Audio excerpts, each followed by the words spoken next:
Page 41, Oh Susanna. It's a very common Stephen Foster song here in the United States. Here, the melody is in the left hand. That's really what they're doing. They're saying melodia marcato. Well, what it means is simply bring out the melody. Well, I've been harping on that all along. It doesn't matter which hand has it. But here, you get the melody in the left hand, and the right hand just has those chunky old chords again.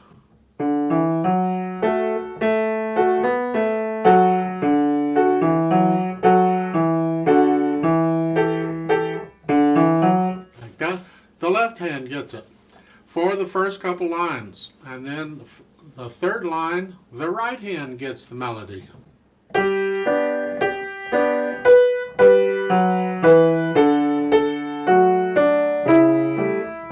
the left hand gets it again. So bring out the melody is really what it's about. At the beginning, it has an MP for mezzo piano or medium soft. That's the melody. So even though it says basso marcato, all that means is play the bass out, play the bass up. But it's MP, so don't think it's a marcato. A marcato is an actual type of articulation. Don't confuse it with that. All they're saying here is bring the bass out. Well, it's melody. You're going to do that anyway. They don't need that in there. So it's you decide on the melody how loud mezzo piano is, and however loud that is, you get the right hand under it. Not too much under it. We want to hear the right hand, but the melody is what counts. Then when you get to the third line, it's loud. That's the melody that's loud. So the accompaniment can get louder than it was, but it's got to stay softer than the melody. It says loud again. I don't know why it does, but it does because you're already loud.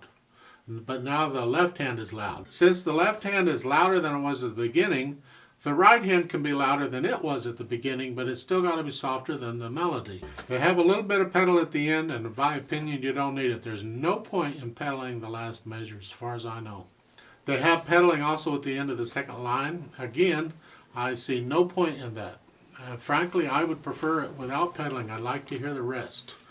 The last measure of the second line, here. The left hand has one beat rest. I'd like to hear that. The right hand is by 1, 2, 3, 4. And if you pedaled it, it would erase that. And I like to have a break between the phrases in this one, and so the pedaling, the way they're showing you, would mess that up too.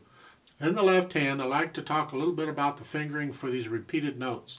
Right at the beginning, you have here, they're showing a 1, then cross over for the B, get a 2 on. Ugh, no. I'm suggesting here. First A is with the 1, the second one's with the second finger. Then a B. Put the third finger on the F sharp. So I didn't have to cross over the thumb. It's so much simpler.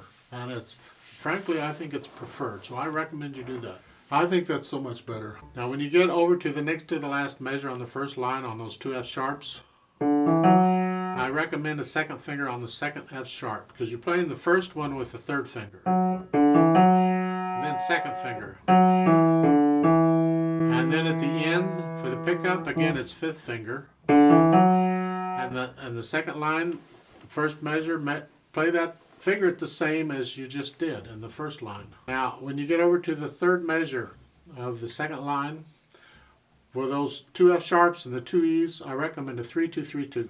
3, 2, 3, 2, 3. Da-da, remember we're back to 3. The last line, I'd suggest you finger it the same way you did the first line. As far as the chords go, you can finger them just the way they're showing you is fine.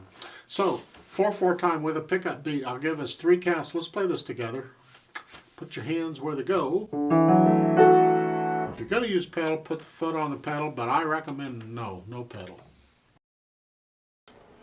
1, ready, and go, and...